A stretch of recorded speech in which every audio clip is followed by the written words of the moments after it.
ये बंदे को पसंद क्या है, वो ऑटोमेटिक रिकमेंड करना चालू कर देता है। लेकिन ये एआई की हद अब चालू होगी। आपके देखते देखते आपकी आंखों के सामने से अगले 15 साल में 2 करोड़ ड्राइवर खत्म हो जाएंगे, क्योंकि ड्राइवरलेस गाड़ियां आएगी नहीं, आ गई है। इंडिया ने अभी कोलैबोरेट किया है स्टार एयर से, यानी इलोन मस्क की इंटरनेट कंपनी से, और इंडिया में जो ही वो कंपनी आएगी अब देखेंगे सारी गाड़ियां ड्राइवरलेस, ट्रेन ड्राइवरलेस, गाड़ियां ड्राइवरलेस, ड्रोन अभी ड्राइवरलेस है, आगे वाले समय में प्लेन भी ड्राइवरलेस आने वाले हैं। देखते ही देखते एक एक चीज गायब आपके सामने होंगी। 2 करोड़ ड्राइवर बेरोजगार होने वाले हैं 15 सालों में, लेकिन 15 साल लगेंगे। आप इतने चिंतित मत होइए, अभी आप गाना गाइए, अपनी तो जैसे तैसे कट जाएगी। गाओ ना, गाओ गाओ, अपनी तो जैसे तैसे कट जाएगी, आपका नहीं मेरे बच्चों का क्या होगा जनाब बिहारी। आपका भूलिए क्या बोल रहे, मेरे काम तो हो गया, तुम्हारी बात कर रहा हूं मैं। प्रश्न यह है आपके बच्चों का क्या होगा। आप जो जो सोच रहे हो ना, अभी तो सोच रहे हो कि 1000 नौकरी पर 10 लाख लोग एग्जाम देते हैं। ये संख्या इतनी घट जाएगी कि अगर आपने बच्चों पर प्रेशर किया तो आपका बच्चा फंदे से लटक जाएगा, आत्महत्या कर लेगा। क्योंकि अभी सुपर डुपर एक्स्ट्रा इंटेलिजेंट आदमी है तो ही 99 और 100% मार्क्स है तो उसका गवर्नमेंट में नौकरी पर नंबर लाने वाला है। बाकी सपने दिखाना बंद कर दीजिए, क्योंकि कोई नौकरी रहने वाली नहीं। आपकी आंखों के सामने ये जितने भी टीचर है ना, 25 साल बाद टीचर क्या होता है वर्ड ही खत्म हो जाएगा। एआई रोबोटिक टीचरों ने काम करना चालू कर दिया है। एक रोबोट सारी भाषाएं, सारे सब्जेक्ट और सारी क्लास को एक ही रोबोट पढ़ा देता। टीचर तो कभी कभी मिस्टेक कर देता है, रोबोट तो वो भी नहीं करता। लेकिन इसमें 25 साल लगेंगे। आपकी एज 40 साल हो गई है, 25-30 साल तो कट ही जाएगी। गाना गाओ, अपनी तो जैसे तैसे कट जाएगी, आपका नहीं। बोलो मेरे बच्चों का क्या होगा। आपकी आंखों के सामने होगा। मैं ये कोई इमेजिनरी बातें नहीं कर रहा हूं, मैं साइंटिफिक फैक्ट की बातें कर रहा हूं जो पूरी दुनिया में स्टार्ट हो गया है। क्योंकि अगर मैं बोलूंगा क्या होने वाला है तो फिर आपको हजम ही नहीं होगा। अगर आप सोच रहे किराने की दुकान खोल दूंगा ना, चुन चुन कर मारे जाओ। अभी आने वाले समय में नए एजेंडे आ रहे हैं। अभी क्या 3 जनरेशन है। एक है 60-70-80 साल यानी बुजुर्ग, जो बिल्कुल टेक्नोलॉजी का इस्तेमाल नहीं करना चाहते। एक है 30-40-50 यानी हमारे जैसे आदमी, जो आधी जगह टेक्नोलॉजी करते हैं, आधी जगह मैनुअल करते हैं। लेकिन जो 25 साल के नीचे के बच्चे हैं, ये जैसे बच्ची है, ये हर चीज ऑनलाइन। अब ये 25 साल आगे खिसक, ये सारे लोग इनके जैसे होंगे। अब ये किराने की दुकान क्या होती है भूल ही जाओगे। आपके गांव में जो दुकान है ना, वो रिलायंस एक्वायर करने की, अभी रिलायंस की नई पॉलिसी आ रही है, रिलायंस जियो स्मार्ट। और जियो स्मार्ट में क्या होगा कि अभी तक आपने तहसील पूरा गांव स्टोर देखे हैं, अब ये गांव में भी स्टोर लेके एक्वायर करेंगे, जितने भी स्टोर है। फिर क्या करेंगे, विज्ञापन ऐड आएगा, 10% लेस, 10 मिनट में माल की डिलीवरी, 11वें मिनट लगा तो प्रोडक्ट फ्री। चुन चुन कर मारेगा। लेकिन अभी 15-20 साल लगेंगे। कहना गाओ यार, टेंशन क्यों ले रहे हो। अपनी तो जैसे तैसे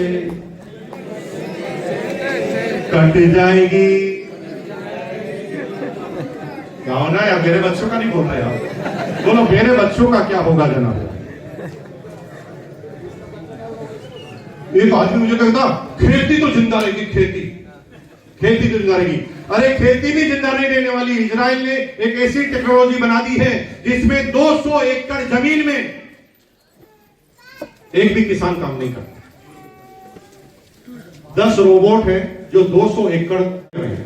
रोबोट को यह भी पता है कि 10 मिनट बाद बारिश आने वाली है, और रोबोट को यह भी पता है कि आज कोहरा रहने वाला है, रोबोट को यह भी पता है कि आज का टेम्परेचर क्या रहने वाला है, और रोबोट को कुछ समझाने की जरूरत नहीं है, सारी प्रोग्रामिंग लिखी हुई है। बस उसको बोलो धान, गन्ना, चना, बाजरा, बटन दबाओ, वो वही चीज उगाएगा। सारी फ्रीक्वेंसी पता है, किस समय कब उसको पिलाई करनी है और किस समय दवाई की छिड़काव करनी है, और उनको तो सारी बीमारियों के नाम भी पता है ना। वो रोबोट है ना, पौधे के पास जाता है, कैमरा यहां लगा हुआ है, फोटो खींचता है, पत्ते को जूम करता है, जूम करने के बाद पत्ते में जो कीड़ा बैठा ना उसका नाम पता लगा लेता है, कीड़े का इलाज क्या है वो उसके अंदर लिखा हुआ है, और दवाई उसके पेट में भरी हुई है। वो अपनी दवाई निकालता है पिचकारी से, ये होगा नहीं, लेकिन अभी 15-20 साल लगेंगे, हिंदुस्तान में आते आते गाना गाओ। अरे मेरे भाई, मेरा कहने का मतलब यह है, समझना तो सबको पड़ेगा। मैंने 25 साल पहले समझा तो मेरी जिंदगी पुस्तियां निकल गई ना, तर गई ना। 25 साल पहले समझा, 25 साल पहले मैं जिसको समझाने के लिए कामयाब रहा, आदरणीय सुरेंद्र दास जी, राजा राम चरण जी, आदरणीय विजेंद्र सिंह जी राठौड़, ये सब लोग कामयाब रहे तो सब करोड़पति बन गए ना, 52 पोल लीडर बन गए ना। कुछ लोग ऐसे हैं जो आज के 15 साल पहले समझे वो यहाँ आगे खड़े ना, इमरान स्टार इमरान। फिर कुछ लोग जो 10 साल पहले खड़े थे वो पार्क बन गए, कुछ लोग 5 साल पहले ज्वाइन किए वो स्टार प्लेटिनम बन गए, कुछ लोग अभी ज्वाइन किए हैं, कुछ लोग आज ज्वाइन करेंगे, कुछ लोग आज भी ज्वाइन नहीं करेंगे, नहीं करेंगे, उनका पोता करेगा। कुछ लोगों के पोते भी नहीं करेंगे, पड़पोता करेगा। किसी के लड़पड़ पोता, किसी का सड़पड़ पोता, किसी का कड़पड़ पोता, किसी का लड़पड़ पोता, किसी का पड़पड़ पोता करना। आप केवल अपनी जिंदगी को टाल सकते हो, दूसरे की जिंदगी को नहीं टाल पाएंगे। आपका पोता करेगा नहीं करेगा, आप डिसीजन ले सकते हो, आप तो अपना डिसीजन ले सकते हो, और आपके गलत डिसीजन का असर पोते पर आ सकता है, क्योंकि जब पोता आएगा ना तो एक दिन आप मर जाओगे, पोता आपका श्राद्ध बनाएगा, पोता आपकी मूर्ति पर माला डालेगा। दो अलग अलग परिस्थितियां, पहला आरसीएम वाले दादाजी, जैसे मेरा पोता मेरी मूर्ति को कितना अच्छा ढंग से रखेगा, सोचो, लाखों रुपए पर मंथ की इनकम, 40,000 स्क्वायर फुट का घर छोड़कर जाऊंगा, जितने भी बच्चे उनके पास मर्सिडीज एस क्लास, हमारे पास हेलीकॉप्टर, सारी चीजें मैं लेके आऊंगा। तो मेरे जो पोते हैं ना, मेरा श्राद्ध बनाएंगे ना, इतना प्यार से मेरी तरफ देखेंगे, मुस्कुराएंगे, मखमल का कपड़ा लाएंगे और मेरी तस्वीर को, मूर्ति को इतने प्यार से साफ करेंगे। ये हमारे आरसीएम वाले दादा, ये अगर नहीं होते तो क्या होता भाई। लेकिन अगर आपने आरसीएम ज्वाइन नहीं किया तो माला तो फिर भी पड़ेगी।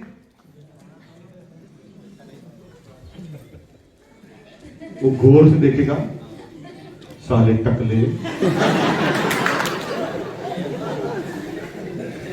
माला तो पहनानी पड़ेगी क्योंकि दुनिया कह रही है। और क्या रे, क्या कह के गया था तू? मुकेश कोठारी आया था ना गया में, क्या बोल के गया था? सोच कर बताऊंगा मैं, सोच।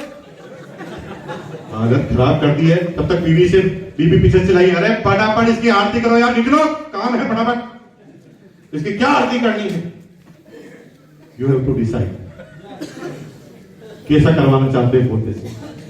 25 साल लग जाएंगे, लेकिन अपने बच्चों के लिए शुरू कर दो, क्योंकि पूरी दुनिया में कंप्यूटर कुछ भी एक्वायर कर लेगा, डायरेक्ट सेलिंग को नहीं कर पाएगा, क्योंकि डायरेक्ट सेलिंग में हिस्ट्री क्रिएट ही नहीं होती, और जब हिस्ट्री क्रिएट ही नहीं होती तो कंप्यूटर इसको कर ही नहीं पाएगा, क्योंकि ये ह्यूमन इमोशन, ह्यूमन इंटेलिजेंस का बिजनेस है, जहां पर कभी भी हिस्ट्री क्रिएट होगी ही नहीं। इसलिए दुनिया में जब तक सूरज चांद रहेगा, डायरेक्ट सेलिंग का नाम रहेगा। इसलिए कम समय मिलता है तो कम समय मिलता है तो कम, ज्यादा समय मिलता है तो ज्यादा, पार्ट में मिलता है तो पार्ट में, लेकिन अछूता नहीं रहना है, क्योंकि आपके एक गलत डिसीजन से आपकी आने वाली पीढ़ियों का इसका भुगतान आपको करना पड़ सकता है। मुकेश कोठारी को कोई फायदा नहीं कि आपके 1500 के प्रोडक्ट लेने से मैं कोई करोड़पति बन जाऊंगा। मैं आपको एक हिंट देने के लिए उपस्थित हुआ हूं और समझाने के लिए उपस्थित हुआ हूं।